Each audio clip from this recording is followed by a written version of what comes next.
Kozhikode അത്തോളിൽ gas cylinder പൊട്ടിത്തെറിച്ചു. പാറക്കണ്ടി സുരേഷിന്റെ വീട്ടിലെ ഗ്യാസ് സിലിണ്ടറാണ് പൊട്ടിത്തെറിച്ചത്. അടുക്കളയിലെ സാധനങ്ങൾക്ക് കേടുപാടുകൾ പറ്റിയെങ്കിലും ആർക്കും പരിക്കില്ല.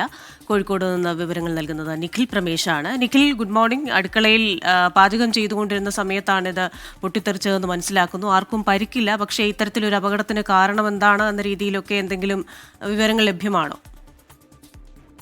Good morning Christina, Unmesh. ഇന്നലെ രാത്രി വളരെ വൈകിയാണ് ഈ അപകടം ഉണ്ടാകുന്നത്. പാചകം ചെയ്തുകൊണ്ടിരിക്കുകയാണ് പാറക്കണ്ടി സുരേഷ് എന്നയാളുടെ വീട്ടിൽ ഇത്തരത്തിൽ ഗ്യാസ് സിലിണ്ടർ പൊട്ടിത്തെറിച്ച അപകടമുണ്ടാകുന്നത്. കൂടക്കലിന് സമീപമാണ് ഇവരുടെ വീട്.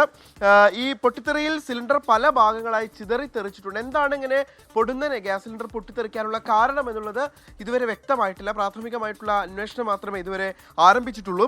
വലിയ ശബ്ദം കേട്ട് പ്രദേശവാസികളായിട്ടുള്ള ആളുകളൊക്കെ തന്നെയാണ് ആദ്യം ഈ വീട്ടിലേക്ക് രക്ഷാപ്രവർത്തനം നടത്താൻ വേണ്ടി എത്തിയത്. അവിടെ ആളുകൾ ഉണ്ടായിട്ടും ആർക്കും ഒരു പരിക്കും ഏറ്റിട്ടില്ല എന്നുള്ളതാണ് ഏറ്റവും ആശ്വാസകരമായിട്ടുള്ള കാര്യം. ആ വീട്ടിൽ കുടുംബാംഗങ്ങളുണ്ട്, സുരേഷിന്റെ കുടുംബാംഗങ്ങളുണ്ടായിരുന്നു. പക്ഷെ ആർക്കും പരിക്കേറ്റിട്ടില്ല എന്നുള്ളത് ആശ്വാസകരമായിട്ടുള്ള കാര്യമാണ്. ഈ അടുക്കളയിലെ സാധന സാമഗ്രികൾക്ക് മാത്രമാണ് കേടുപാടുകൾ തന്നെ പുറത്തേക്ക് ഓടി രക്ഷപ്പെടുകയായിരുന്നു. നാട്ടുകാരുടെ നേതൃത്വത്തിൽ ആദ്യഘട്ടത്തിൽ രക്ഷാപ്രവർത്തനം നടത്തുകയും പിന്നീട് കൊയിലാണ്ടിയിൽ നിന്ന് അഗ്നിരക്ഷാ സേന സംഭവ സ്ഥലത്തേക്ക് എത്തുകയും ചെയ്തിരുന്നു. എന്തായാലും ഈ പൊട്ടിത്തെറിയിലേക്ക് നയിച്ച കാരണം എന്നുള്ളത് നിലവിൽ